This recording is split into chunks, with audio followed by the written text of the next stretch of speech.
Land of the Lost. Spoilers ahead. Watch out and take care. In a mysterious wild zone, an astronaut desperately calls for help, but his communicator isn't working. He believes he has fallen into some kind of tear in time and space, most likely not even Earth anymore. A roar in the distance puts fear in him and he begins running, but it's useless. A hungry T-Rex finds him anyway.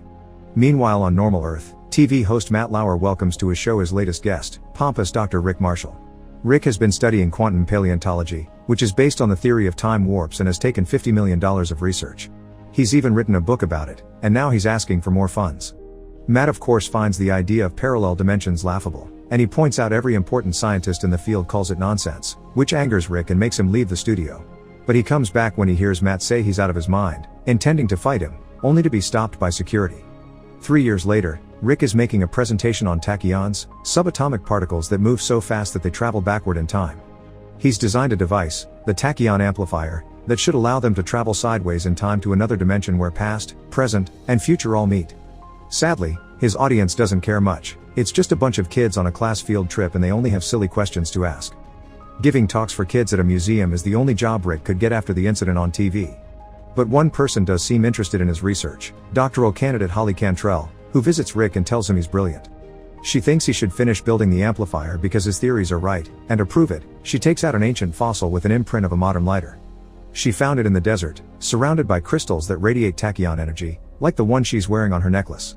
Rick looks at the fossil, takes out his own lighter, and puts it on the imprint. It fits perfectly. This gives him back the hope he had lost.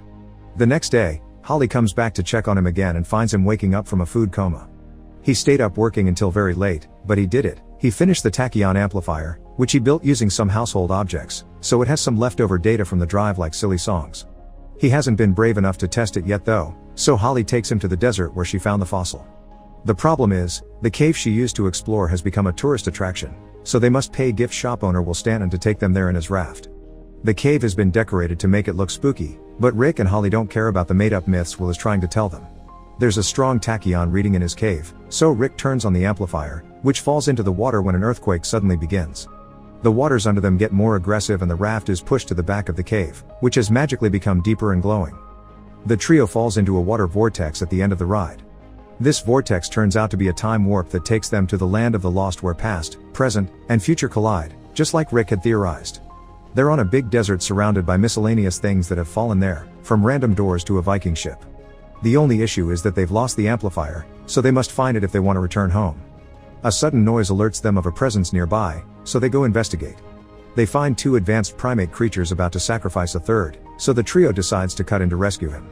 Will tries to scare them off with the flame of his lighter, but the creatures simply grab it when he accidentally drops it on the ground and run away.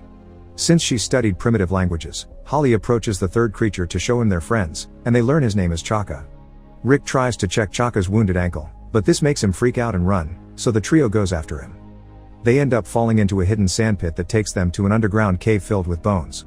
Sentient vines sneak on them from behind and grab them by the waist to hang them on a tree, so the group begins swinging from side to side to try to reach the trunk.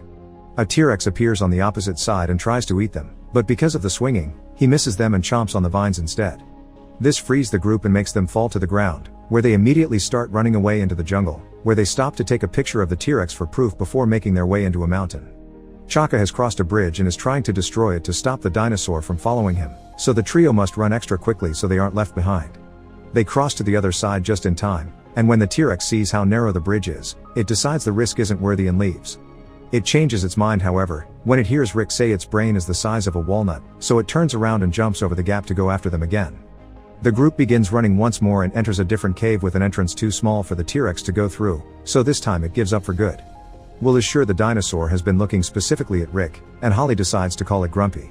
Inside this cave, Chaka finds the skeletons of two humans and a bunch of their stuff, including a record player, so they decide to camp there for the night. With Holly acting as his interpreter, Chaka tells them more about his life. He's the prince of his people and has been the victim of a treacherous plot to steal his throne. His only crime is to love too much, and he thinks he's been treated too harshly simply because he's pooped in the village well. Meanwhile, Will wants to put some boxes in front of the cave entrance to avoid being found, but Rick reminds him once again that dinosaurs have a brain the size of a walnut. Suddenly, something hits the cave and makes it shake, and when they go outside to check what it was, they find a giant walnut the T-Rex has thrown at them. The following morning, Chaka brings them some fruits for breakfast as a sign of friendship, but they have spiders inside, because that's what he considers food. The cave begins shaking again when a very bright light appears among the trees outside. Then Rick receives some weird visions of an alien asking him for help. He accepts this request and runs into the jungle with his group following him closely until they come across an abandoned temple with weird-looking statues and some kind of crystal obelisk that has been sending the message to Rick. Chaka is worried about these statues and tries to warn them of the beings hiding in the dark, but they can't understand him, so these lizard-like beings take the opportunity to come out and surround them. Holly takes off her belt in an attempt to use it as a weapon, and that gives Rick an idea. He uses the belt buckle to reflect sunlight on the statues and then the obelisk, opening a portal. They enter, but the beings can't. This portal takes them to a pocket dimension where the alien from Rick's vision, Enoch, hides. He explains the creatures outside are Sleestaks and they are trying to take over the world by using the power of the crystals. To defeat them, he needs the tachyon amplifier to unleash the full power of the crystals. That way he could also send the trio home. Will doesn't trust this guy, but Rick accepts to help. The group goes back to the jungle where Rick makes a miniature map of the area to try to form a plan to find the amplifier. The first step is using dinosaur urine he's gathered overnight to cover up their human scent. Rick showers himself with it twice, but his friends refuse to do it too. The plan turns out to be pointless though, because Chaka shows up then and asks them to follow him to some clues he's found. They return to the desert to an area that Holly images to be the entry point because it's filled with random things, including their raft. When an ice cream truck falls from another time wrap, a bunch of dinosaurs shows up to feed on the ice cream man, including Grumpy and his girlfriend, who are a very territorial species. This means they smell the urine and decide to go after the group. The party begins running in different directions, and Grumpy manages to catch Rick, but he frees himself when his laser pointer gets Grumpy in the eyes and makes him drop him. After hiding in various buildings and vehicles the dinosaurs keep destroying, Rick hides behind a big rock and finds a tank of liquid nitrogen, which he picks up and takes to a catapult that Holly and Will prepare for him. The tank is shot into the female dinosaur's mouth, making it explode in million pieces and revealing the amplifier, which had been in her stomach all along. Before they can reach it though, a little dinosaur tries to grab it, and a pteranodon comes in and takes it to its nest when hunting the smaller prey. This makes Rick give up on their search, and Holly is hurt by this decision because she had thrown her future in science away for following him and his crazy theories. She, Will, and Chaka go back to the jungle to camp for the night, and Holly translates a bit more of what Chaka tells them about his life. He misses his tribe, which is nomadic and lives where food is. The women serve all the men's needs, and as the prince, Chaka has a harem of his own. He thinks they're ugly but they make up for it with nice personalities. Their little chat is interrupted by Rick, who had a lot of time to think and has decided he won't give up. He tries to apologize for his attitude with a song on the banjo while a huge mosquito sucks his blood, which makes him feel tired. The mosquito ends up dying when Rick passes out on top of it. The next morning, Rick doesn't notice the giant welt on his back. He just guides the group to the volcano where the dinosaur nest and the amplifier are. Very carefully, Rick sneaks among the eggs without touching them and reaches the amplifier, which has been playing music all along. When Rick turns it off though, the eggs start hatching, because what has been keeping them asleep is the music acting as a lullaby. Rick can't find a way to turn the amplifier back on, so he starts singing, and his friends soon join him, even Chaka, who proves to have a wonderful singing voice. The baby dinosaurs go back to sleep, and the group manages to escape with the amplifier. To celebrate their success, they return to the desert and have fun in the pool, where Chaka shares some fruits with Rick and Will as it is tradition in his village. These fruits turn out to be opiates, so while the three men wait for the effects to pass, Holly tries out the amplifier.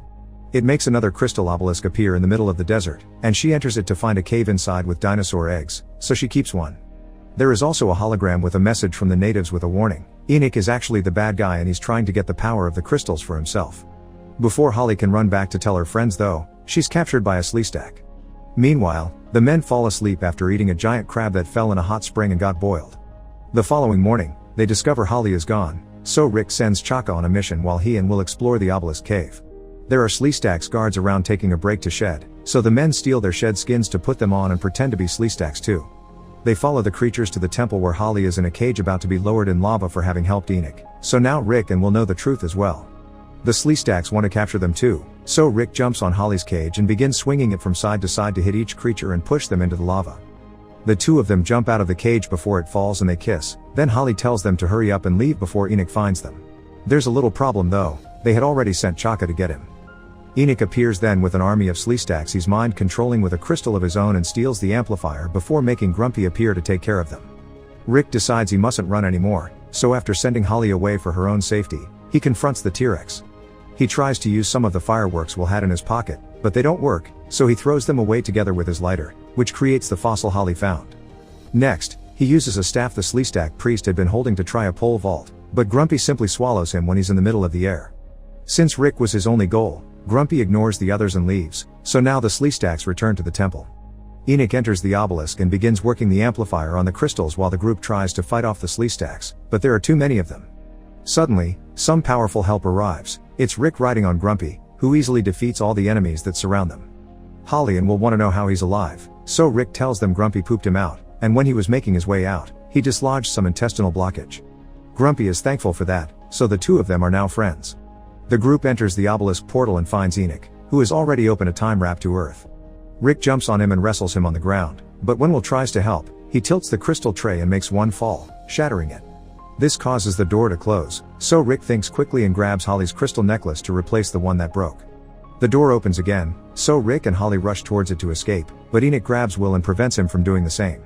With the help of Chaka, Will pulls a wrestling move and captures Enoch before telling his friends to leave without him. He barely had a life back on Earth, so he is staying here with Chaka and starting over. Holly and Rick enter the portal and return to Earth, right at the entrance of the tourist cave in the desert. Meanwhile, Chaka takes Will with him to meet his tribe, where the women he called ugly are actually very human-like, so Will is happy to befriend them. A year later, Rick appears on TV again to rub his success on Matt Lauer's face. He shows everyone a dinosaur egg Holly brought with her, and promotes his new book that has been titled after Matt, which causes him to jump on him to punch him. After the show is over, the egg hatches while resting on the table, and reveals it's not from a dinosaur. There is a baby Sleestak inside.